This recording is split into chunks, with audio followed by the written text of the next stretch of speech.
Депутат Балбак Төлөбаев Ысык-Көлдөгү 4 пансионаттын Өзбекстанга өтүшү боюнча үн катты.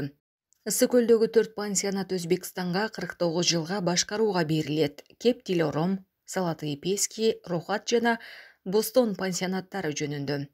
Рохат Алтынжай, Дилором Инисай, Салаты Пески Бостери деп өзгөргөн. Ал эми Бостон пансионатынын аты ошол бойдон калган. Президент Садыр Жапаров кабар агенттигине маек берип, анда Ысык-Көлдөгү 4 пансионаттын Өзбекстанга ижарага берилишине байланыштуу суроого жооп берген. Булак Серепкежи. Урматтуу калайык, баарыңардын үй бүлөлөрүңөргө, жек жаат тууган урууңарга жакшылык каалайм. Кудай өлкөбүздү аман койсун, бизге ынтымак берсин. Мына өреки бүгүнкү коомдо талкуу жүрүп аткан 4 пансионат боюнча өзүмдүн оюмду айтып койгонду туура көрдүм. Мен да жазгам, бирок кайрылып коюшка туура келип атат.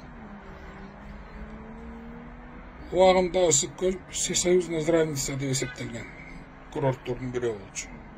Ал убактагы бийлик келип, ушуга пансионат куруп, эмгекчилериңер эс алсын деген.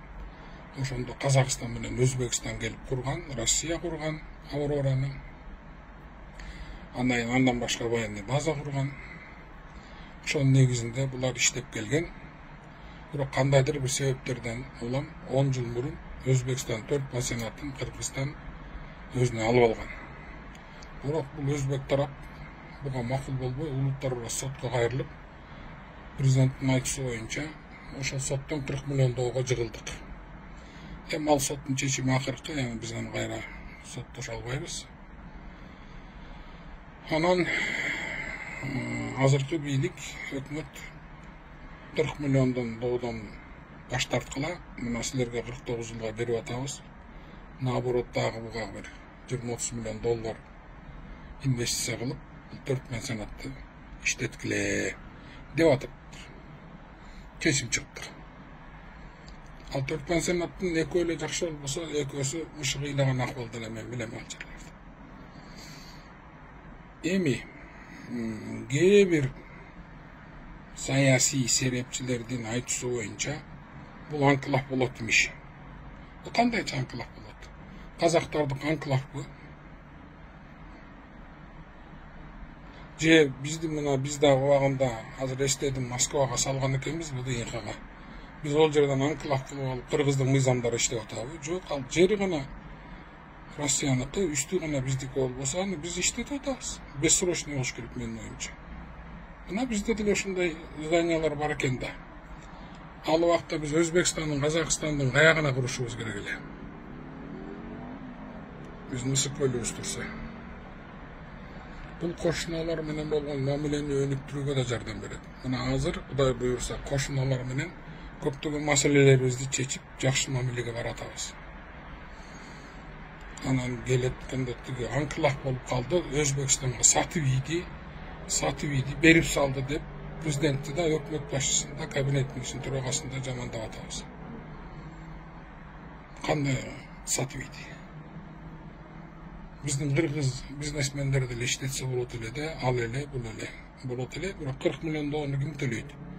Менин жеке оюмча бул өлкө кызыкчылыгын колдой турган бир чечим болгон. Өлкөнүн кызыкчылыгына жардам бере турган чечим болгон. Мына Бишкекте деле орус, араб, түрк, казак, башкалар келип, жерлерди алып, үйлөрдү салып, азыр салып атканы бар, сатып ийгени бар, анклав болдубу? Же түрктүн мыйзамы менен бир үй иштеп атабы?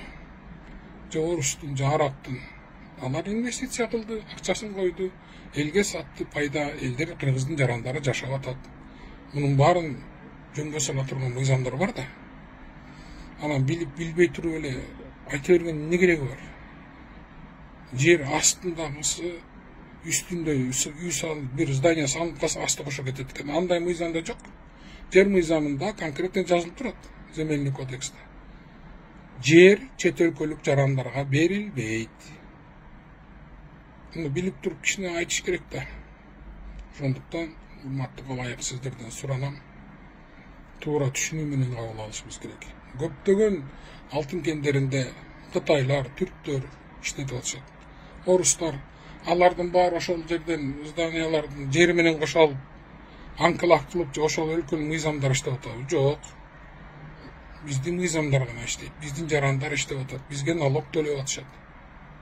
Ошондуктан урматтуу Талаев, урматтуу саясий серепчилер, өлкөнүн кызыкчылыгы, колдойлу, өз кызыкчылыгыбыз үчүн бийлик жакпай калса эле жамандап, элди ударашт этип, элдин арасында чагымчылдык салып, бийликке каршы эптеп бир митинг кылып ушул жерде чаап, анан дагы бир ызы кылып эсектеген ой пикирлериңерден кайткыла. Бул өлкөгө зыян алып келип атат.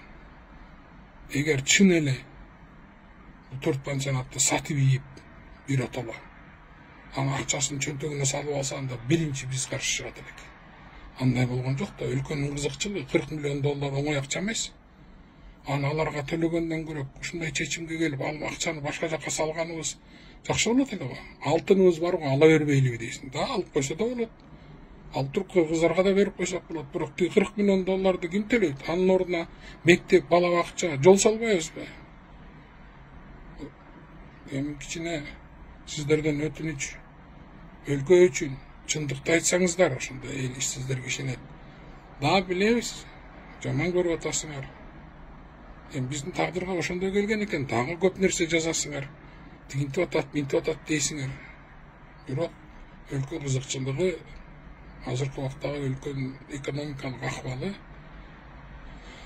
ушундай чечимге барганга түрткү болот деп ойлойм. Бул чечим менин жеке пикирим боюнча туура чечим. Сиздерге жакшылык каалайм.